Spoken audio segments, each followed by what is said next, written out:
What is up? It's Jan back at it again with another nerdy bookish video. This is gonna be my most anticipated releases for February 2024. Alright, hello everybody. I didn't do this last month, I don't think. Can't remember if I did it for December or not, but regardless, we are back with the most anticipated releases. This is gonna be a variety of genres as usual because y'all know I read like everything. And we have 12 books to talk about that I'm excited for in February. Let's hope this goes up before February, but could be first week, who knows. As usual, I am going to use Goodreads as my lovely little assistant.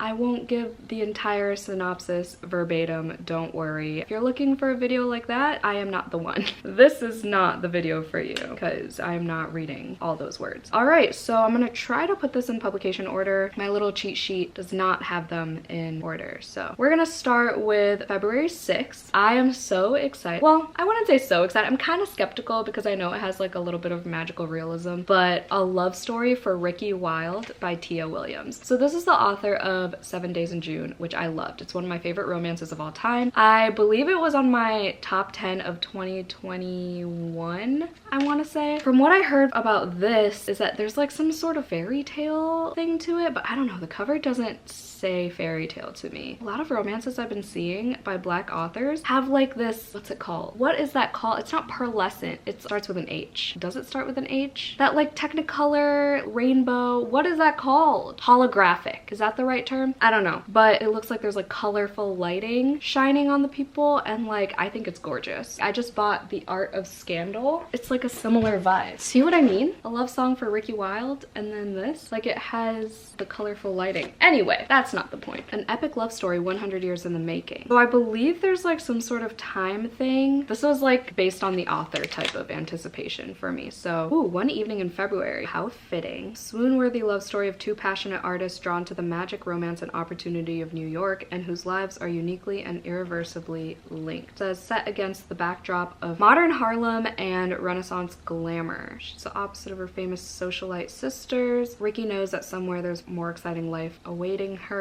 When regal nonagenarian, so like a 90-year-old, Miss Della invites her to rent the bottom floor of her Harlem brownstone, Ricky jumps at the chance for a fresh beginning. Leaves behind her family, wealth, and chaotic romantic decisions to realize her dream of opening a flower shop. Ricky encounters a handsome, deeply mysterious stranger who knocks her world off balance in the most unexpected way. I don't know why I thought this had magical realism. Did I just make that up? I don't know, but either way, Tia Williams had such good writing in 7 Days in June. She knows how to develop characters and a romance, not making it cringy, and having deeper substance to her romance as well. I mean, that's the only book I've read from her, but I've seen good reviews for her backlist books. Next book that comes out on February 6th is Bride by Ali Hazelwood. So this is something different by Ali Hazelwood, she said hopefully, because it's a paranormal romance between a vampire and a werewolf, I believe. The cover, it's another one that screams graphic design is my passion, but it could be better in person, who knows? If you put some like embossing, maybe some foiling, I don't know. Could be cute, but yeah, I don't know. There's a dangerous alliance between a vampire bride and an alpha werewolf. All I needed to know was that it was vampires and werewolves, and it's something new by Ali Hazelwood, but I'm sure she's still gonna emphasize the whole like large body parts of the man and that makes him manly and oh my god, I'm such a petite girl, but who knows? She could surprise us. I think the main character's name is Misery, so that's kind of cool. Marriage of Convenience. She's willing to do whatever it takes to get back what's hers, even if it means a life alone in Ware territory, alone with the wolf.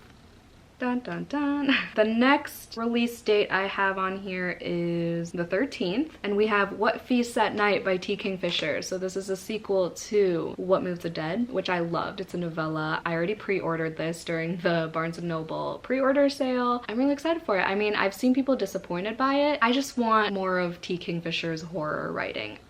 My nose always itches when I film sit-down videos. I do still have The Hollow Places that I have to read by her, but I've enjoyed all her horror so far, and What Moves the Dead is by far my favorite by her. So I'm excited to see where these characters go and what adventures they go on, and I love the cover, so either way I was gonna buy it so I could put it next to What Moves the Dead on my shelves. Next on the no, not on the same day. Yeah, on the same day. The Warm Hands of Ghosts. I can see the cover, but I can't tell you what it's about. It's by Katherine Arden, who's the author of Small Spaces middle grade series, as well as The Bear and the Nightingale, right? And I'm actually reading Dark Waters right now by Katherine Arden. This is set during the Great War. A combat nurse searches for her brother believed dead in the trenches despite eerie signs that suggest otherwise. A hauntingly beautiful historical novel with a speculative twist. So it's set in January 1918 and November 1917. This is a cover buy for me for sure. Like, look at that cover. It's such Gothic historical vibes. I love it. I'm excited for that speculative twist. I still gotta read The Bear and the Nightingale, so I don't have a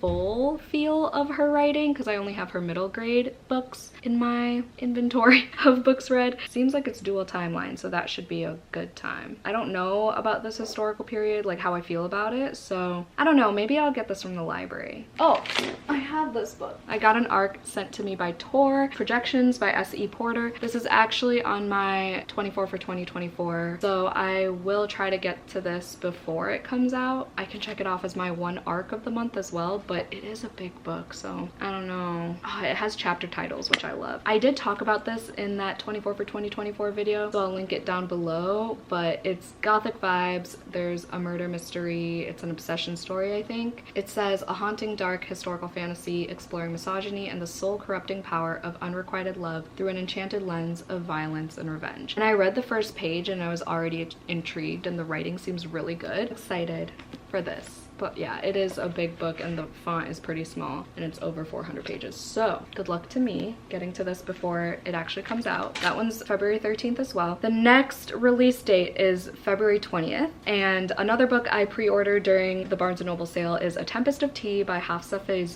is the author of We Hunt the Flame, which I have yet to read, but I own the duology. First of all, the cover. Stunning. I heard about this, I think mid last year, and I was like, no, I have to wait till February, and now it's like almost here. This is a, I believe, YA vampire story, and it just sounds so good. I think I heard vampires and I was like, yeah, I need it. It's a first in a series, this new fantasy duology. Ooh, did you hear my stomach growl? I haven't eaten yet. It says it's perfect for fans of Six of Crows because I believe there's a heist. A criminal mastermind and collector of secrets. Prestigious tea room transforms into an illegal bloodhouse by dark, catering to the vampires feared by society. But when her establishment is threatened, Arthi is forced to strike an unlikely deal with an alluring adversary to save it, and she can't do the job alone. There's a band of misfits, and the plan is to infiltrate the dark and glittering vampire society known as Ethereum, but not every member of her crew is on her side, and finds herself in the middle of a conspiracy that will threaten the world as she knows it. Oh god, seriously, what is wrong with my nose while I film? Another one that comes out February 20th is The Bad Ones by Melissa Albert. This is the author of Our Crooked Hearts, which I read whenever it came out. The cover for this one got me as well. This is YA, and it says it's a crossover horror fantasy threaded with dark magic. A poison pen love letter to semi-toxic best friendship.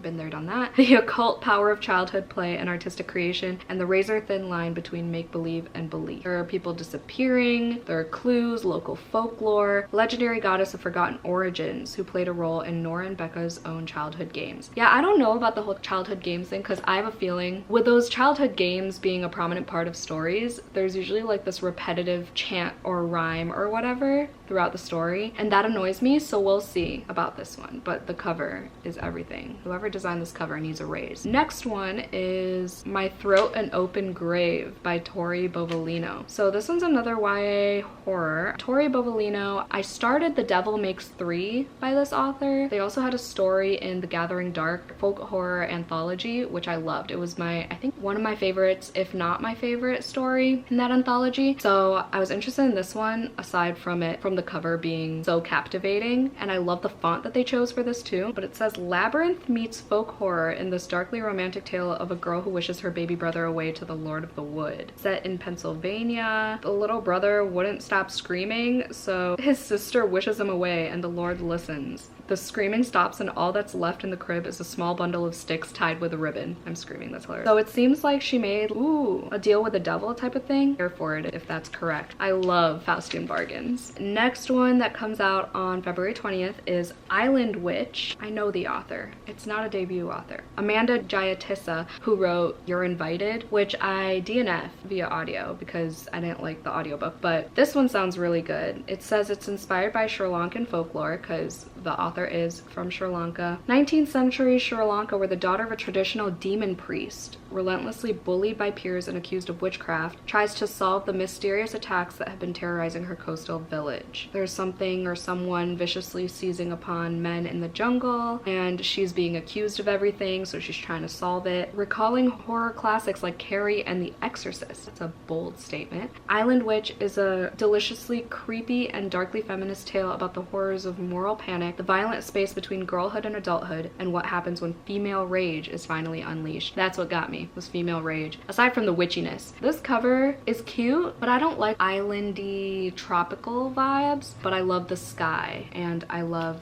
her face. She looks like a bad bitch. I think this is one that I'd want to purchase actually. The last release date I have is February 27th. By the way, it's a leap year this year. That's good. An extra day of reading, my dudes. So we have Lore of the Wilds, which I also pre-ordered. Those were the 3 books that I pre-ordered, all the February releases. By Ali Hazelwood. Again, beautiful cover. This is a romantasy debut about an enchanted library, 2 handsome fae, and 1 human who brings them all together.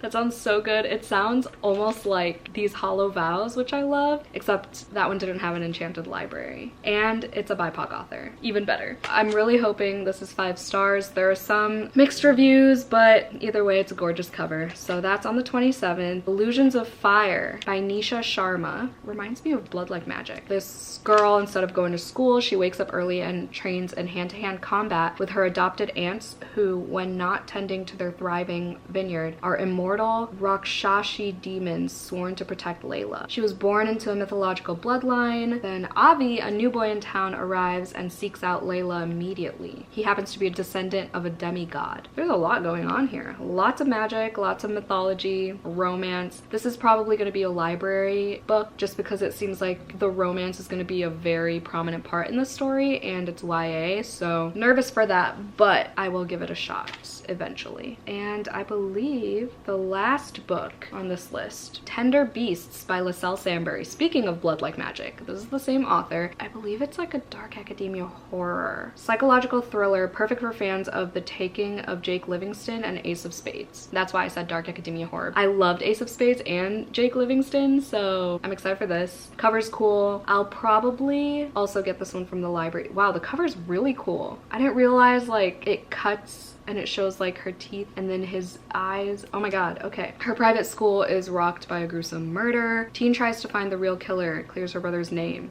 I am not a huge fan of YA thrillers anymore, or I never really was. There are a couple exceptions like Ace of Spades, but we'll see about this one. It should be fine because Leah Samson's writing is great. My Patreon is actually reading Delicious Monsters by her in February, so I'm excited to get more of her writing because I've only read Blood Like Magic, and I actually have Blood Like Fate from the library right now too. There are like a lot of secrets, dark secrets between family members. Yeah, it seems like the stakes are pretty high. Or one of her siblings is a murderer and their mom died. Oh yeah, she's trying to figure out if Dom is the murderer or not, the youngest brother. That's that on that. We'll see how that goes. We'll see how all of these go. February is a packed release month, so I'm glad I got 3 of the books I'm excited for pre-ordered because those are like my most anticipated, and 2 of those 3 are on my 24 for 2024, so it's a win-win all around. But anyway, let me know in the comments down below if you're excited for any of these as well, or if you pre-ordered any. If you made it to the end of this video, let's put a teacup to represent a Tempest of Tea. I think it's like a coffee or a teacup, whichever one, the little mug, in the comments down below. Thank you so much for watching. Hope y'all had a vampy day.